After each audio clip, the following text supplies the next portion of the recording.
Hey, how you doing, everybody? I'm back here with my buddy John Aspara. John, how you doing?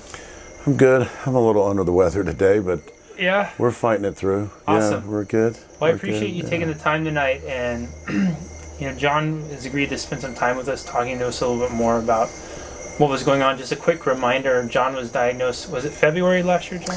So by the end of 2014, I finally found a neurologist here in Santa Barbara that recognized what was going on. And then in January of 2015, down at Cedars-Sinai, I met with a preeminent neurologist there at Cedars-Sinai, and he confirmed our worst fears of what it was, that it was a motor neuron disease called ALS, amyotrophic lateral sclerosis. And so, One of the things John and I want to share with you over the next weeks, months is insights into what ALS is, how it affects people, some of John's day-to-day life, how life experiences, things he's learned, what's different now, and I'll just ask him some questions, and he's going to share his wisdom with us. Yeah. So one of my questions, John, is going through. I'm always curious about people going through life stages, and I think we live in times where oftentimes we get so consumed by some of the more, let's be blunt, superficial parts of life that we lose sight of. sure, Some of the ego. things that are most important to us, right? Our ego is a big part of Yeah. who we are. Yeah, you know, absolutely. You know. And so I'm curious, before you got diagnosed, what was most important to you in life, and has that changed at all since being diagnosed? You notice priorities shifting around? Oh, that's a good question. And my biggest priorities were keeping the lights on, keeping the business progressing, and living life to the fullest that I possibly could. And living life to the fullest for me was the more adventures, the better the scotch, the more expensive the wine, the prettier the girl, the more expensive the restaurant, the newer the truck. So it was really all of the peripheral things. And I'm not being corny here or telling you what you think you may want to hear. Just like anyone, the strive and struggle for success was my biggest priority. And once it came apparent that this is and was the deal, let's answer that question. What priorities have changed?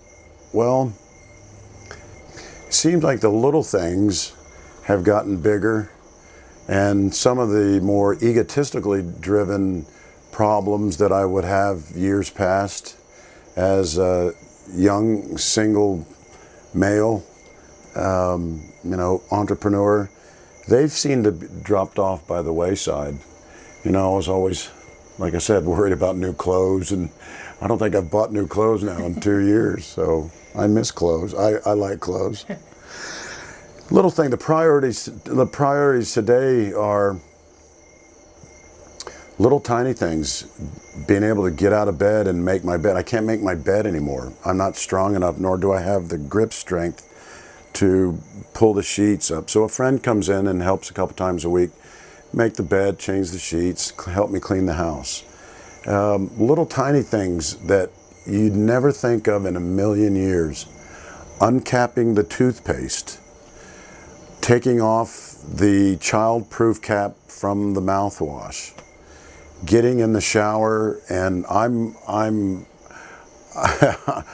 a sucker for I love toiletries. So nice shampoos and exotic soaps. I like all those things. Well, nowadays I can't open them and put them on a scrubber in the shower and get to all the fun places that I like to get to with a fun brush. You know what I'm saying? So the vanity is still there. Does my hair look good? It's difficult for me to shave. I struggle shaving. I have to shave two-handed. So the little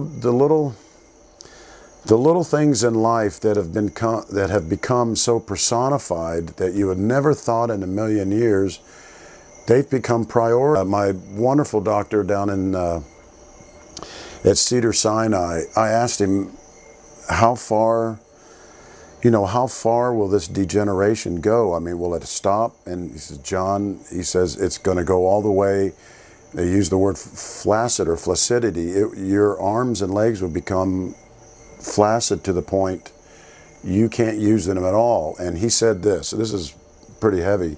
And it was wonderful, though, because I took solace in it. He said, John, bathe in the luxury of the things that you can do today, because tomorrow you're not going to be able to do them. Wow.